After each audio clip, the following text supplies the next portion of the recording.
12 साल का छोटा सा बच्चा है ये पार्टी। इस 12 साल के बच्चे ने इतने बड़े बड़े पार्टियों को चने चबा दिए। इस देश के अंदर 1350 पार्टियां रजिस्टर्ड हैं, 1350। उन्हीं में से एक पार्टी आम आदमी पार्टी थी। जब हमारी पार्टी 26 नवंबर 2012 को रजिस्टर की गई थी, रजिस्ट्रेशन के लिए अप्लाई किया था हम लोगों ने 2012 26 नवंबर आम आदमी पार्टी का रजिस्ट्रेशन आज से 12 साल पहले अप्लाई किया गया था। मात्र 10 साल के अंदर आज तीसरी सबसे बड़ी पार्टी बन गई है पूरे देश के अंदर। बीजेपी और कांग्रेस के बाद तीसरी सबसे बड़ी। एक एमएलए बनने के लिए लोगों की चप्पल घिस जाती है, पूरी जिंदगी बीत जाती है एक एमएलए बनने के लिए, काउंसलर बनने के लिए। ये कोई इत्तेफाक नहीं है कि ये पार्टी इतने कम समय के अंदर आज 2 राज्यों के अंदर हमारी फुल फ्लेजेड सरकार है। बहुमत, भारी बहुमत के साथ, ऐतिहासिक बहुमत के साथ सरकार है। दिल्ली के अंदर 70 में से 67 सीट इतिहास में कभी नहीं आई।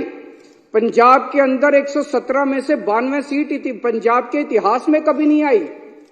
गुजरात के अंदर पहली बार चुनाव लड़े, पहली बार के अंदर हमारे 14% वोट और 5 एमएलए आ गए। गोवा के अंदर पहली बार चुनाव लड़े और गोवा के अंदर हमारे आज 2 एमएलए हैं। ये कोई छोटी बात नहीं है, इतनी छोटी सी पार्टी और इतना बड़ा। और चंडीगढ़ के अंदर तो आपने देखा हमारा मेयर इन्होंने किस तरह से छीन लिया इन लोग।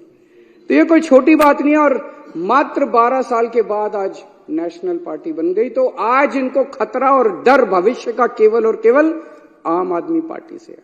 और ये भी जानते हैं, और फिर मैं दोहरा रहा हूं कि अगर ये 2024 में जीत जाते हैं तो 2029 में बीजेपी को इस देश को बीजेपी से मुक्ति आम आदमी पार्टी दिलाएगी।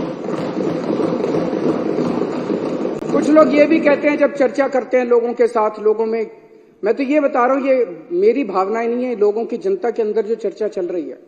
कुछ लोगों का यह भी कि आम आदमी पार्टी के पीछे इसलिए पड़ रही है, दिल्ली की हार को पचा नहीं पा रहे। याद करो 2014 में मई के महीने में क्या जबरदस्त बहुमत लेके मोदी जी आए थे, क्या जबरदस्त। उसके बाद हरियाणा जीत गए, महाराष्ट्र जीत गए। एक अश्वमेध यज्ञ का घोड़ा चला था, ऐसे लग रहा था जैसे इस घोड़े को कोई नहीं रोक पाएगा। और फिर जब 2015 में ये घोड़ा दिल्ली पहुंचा तो दिल्ली के 2 करोड़ लोगों ने इसको रोक लिया।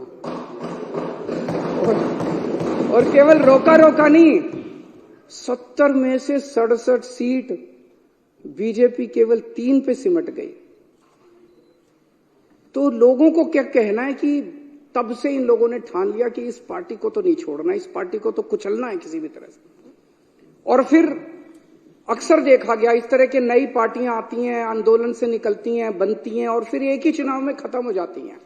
इनको पूरी उम्मीद थी कि एक चुनाव के बाद हम इतना इनको तंग करेंगे। आने के बाद इन्होंने बहुत तंग किया, हमें काम नहीं करने दिया इन लोगों ने। लेकिन 5 साल के बाद इनको उम्मीद थी चलो 2015 तो जीत गए, 2020 में इनकी सरकार नहीं बनने दें। फिर 2020 के अंदर 70 में से 62 सीट, ये 8 सीटों पे से